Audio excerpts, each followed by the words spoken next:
Vemos el esquema del tema 4 de la parte especial, la organización municipal, el régimen del ayuntamiento, el concejo abierto, otros regímenes especiales, especialidades del régimen orgánico funcional de los municipios de gran población, el estatuto de los miembros electivos de las corporaciones locales, los concejales no adscritos y los grupos políticos.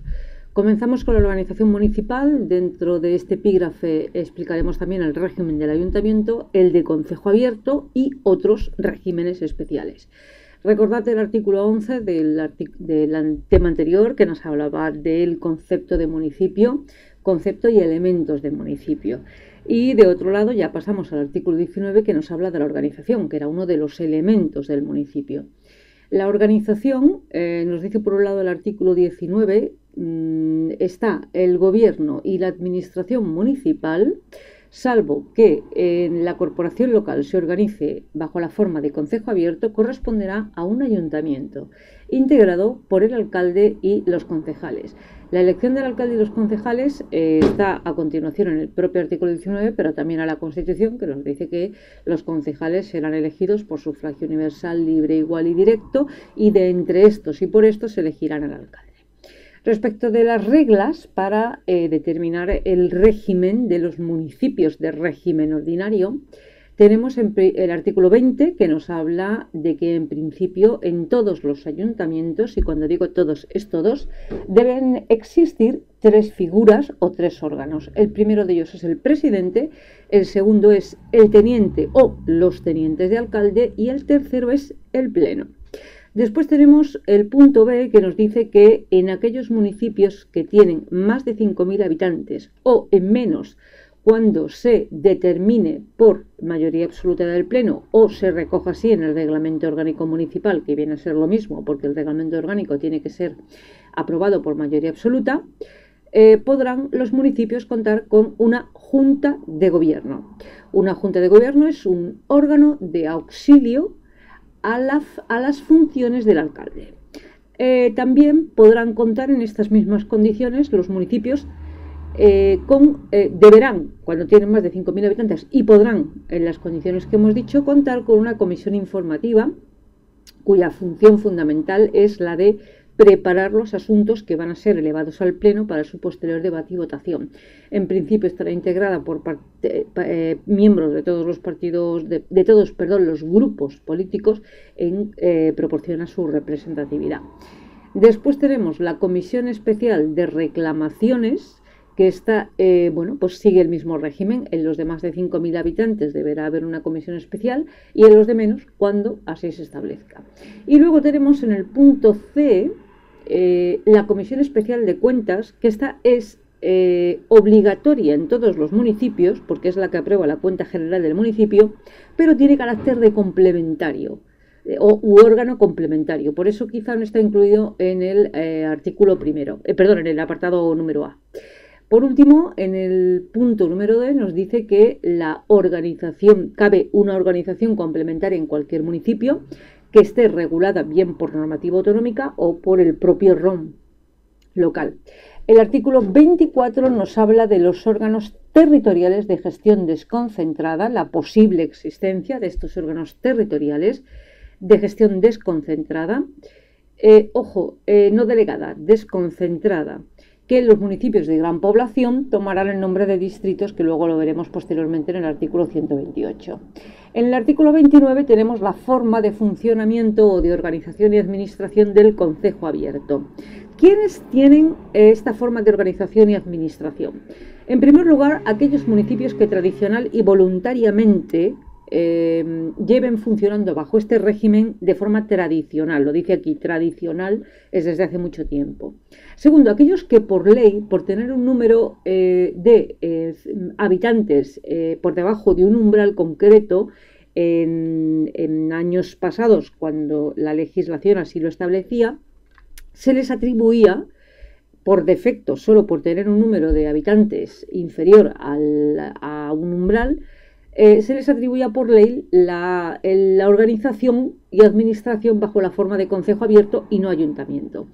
Y en tercer lugar tenemos, por decirlo de alguna manera, aquellos otros municipios en que las circunstancias lo aconsejen. En este caso, para tomar esta forma de organización y funcionamiento, sobre todo si vienen del ayuntamiento, porque puede ser que vengan de ex novo, pero no creo, sobre todo por lo difícil que se ha puesto ahora la constitución de entidades locales de ámbito inferior al municipio. Bueno, lo difícil no, imposible.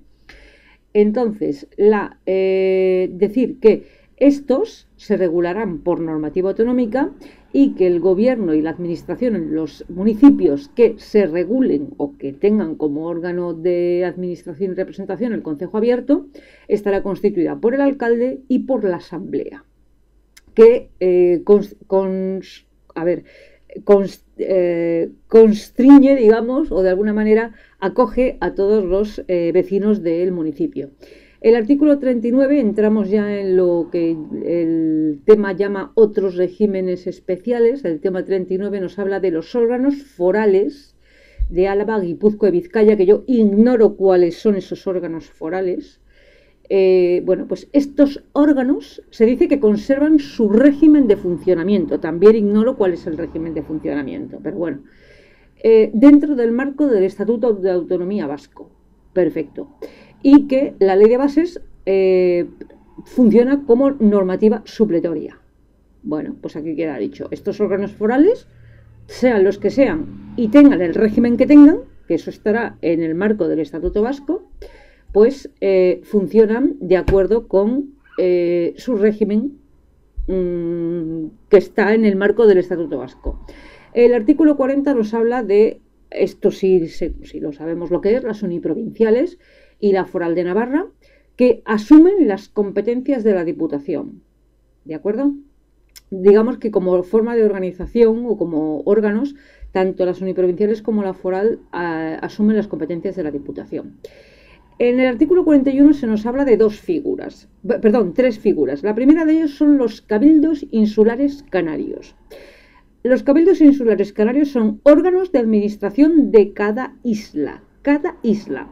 ¿Cómo funcionan? De acuerdo a lo dispuesto en la disposición adicional 14 y supletoriamente por el régimen de las diputaciones. ¿Por qué? Porque asumen sus funciones.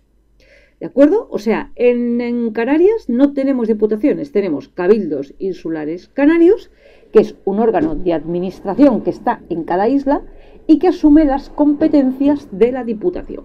Después, conviviendo con esta figura del Cabildo Insular Canario, está la Mancomunidad Provincial Interinsular, que no obstante, según dice la Ley de Bases, tiene un papel pues meramente representativo o de carácter formal. Y ya en el archipiélago balear tenemos los consejos insulares baleares, que sencillamente asumen las funciones de la Diputación en el marco del Estatuto de Autonomía Balear.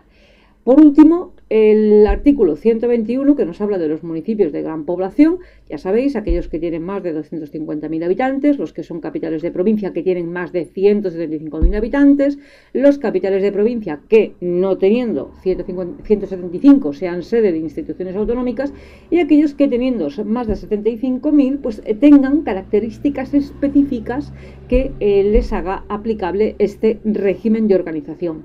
Ojo que esto no es lo mismo que el supuesto del 111 de la Ley de Haciendas Locales ni del 135 de la Ley de Haciendas Locales, porque yo antes los confundía. No es lo mismo, no son lo mismo. De hecho, con 75.000 habitantes ya se puede ser de los del 111 de la Ley de Haciendas Locales, independientemente de que tengas o no condiciones específicas, que es lo que exige la Ley de Bases para ser un municipio de gran población. Bien.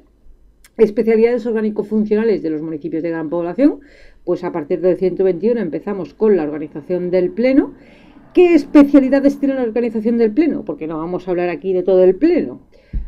Bueno, que es el órgano máximo de representación y gobierno, que está integrado por el alcalde y por los concejales. Bien. Recordad que el órgano máximo de gobierno de un municipio de régimen ordinario es el presidente. Aquí es el Pleno. De otro lado tenemos la Junta de Gobierno Local. Recordad que los municipios de régimen ordinario es un órgano de asistencia al alcalde. Aquí es un órgano de dirección política que colabora, ojo con esto, de forma colegiada con el presidente, ya tenemos, primero, dirección política, ejerce dirección política, colegiada con el presidente, y tercero, ejerce funciones ejecutivas y administrativas. Y de otro lado, se dice que responde solidariamente de su gestión. El artículo 127 nos habla de las atribuciones de la Junta de Gobierno.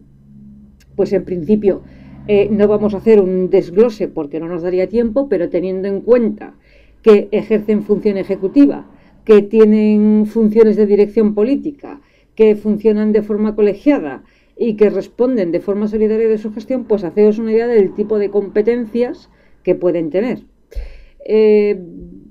Digamos que las que no es exacta el paralelismo, pero de alguna manera las competencias que los municipios de régimen ordinario tienen el pleno. No es exactamente así, ¿vale? Pero bueno, podría para que... bueno.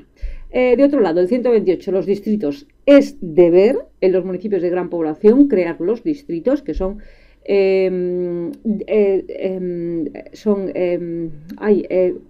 estructuras de carácter territorial que cuentan con órganos que funcionan bajo la forma de desconcentración territorial. De otro lado, que es la Junta de Distrito, claro. De otro lado tenemos en el 125 el órgano de gestión tributaria como órgano específico de los municipios de gran población y el órgano de reclamaciones económico-administrativas, que esto además se ve muy bien en la Ley General Tributaria. Respecto del estatuto de los miembros electivos de las corporaciones locales, partimos del 73 hasta el 75, tampoco hace falta extenderse mucho. El 73, a modo de introducción, nos habla de que el régimen de los miembros electivos pues, es el marcado en principio por la LOREG. Nos habla de los grupos políticos, cómo se organizarán los concejales en grupos políticos y por qué. El procedimiento específico y explícito está en el texto refundido, creo, en el texto refundido, el texto del 781/86. No lo recuerdo en este momento, pero no cabe, literalmente no cabe en este tiempo.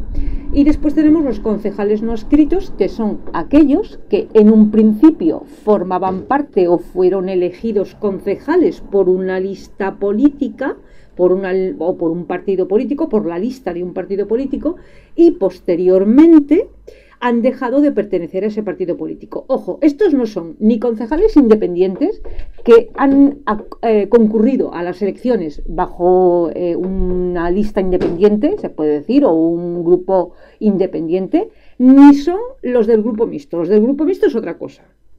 Y además tampoco pueden pasar a ser ni concejales independientes ni concejales del grupo mixto, se quedan como no adscritos. El elemento que los caracteriza fundamentalmente es, primero, que se quedan ahí en una especie de limbo porque no entran ni en el grupo mixto ni son concejales individuales y además modifican el sistema de mayorías a la hora de la moción de censura.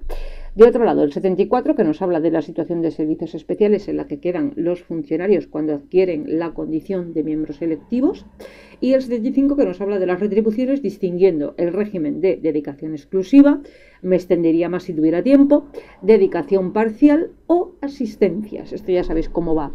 Luego están las indemnizaciones, que es un concepto independiente que pueden recibir tanto los del apartado A como los del apartado B como los del apartado C, porque son gastos ocasionados en el ejercicio de su cargo. Luego tenemos la declaración de intereses y el registro de intereses. Ojo con esto porque hay la creencia de que esto lo tiene que elaborar el secretario y no es cierto. Es decir, esto se dice que será responsable de su publicación el secretario, pero no que lo tenga que elaborar el secretario. En ningún sitio lo dice. No, buscadlo porque que será responsable de su publicación, pero no que lo tenga que elaborar el secretario. Bueno, pues fundamentalmente en el tema de la declaración de intereses y posterior registro de intereses hemos de manifestar fundamentalmente dos aspectos: si se han producido incrementos o disminuciones patrimoniales, generalmente incrementos, lo de las disminuciones es raro, y el régimen de incompatibilidades.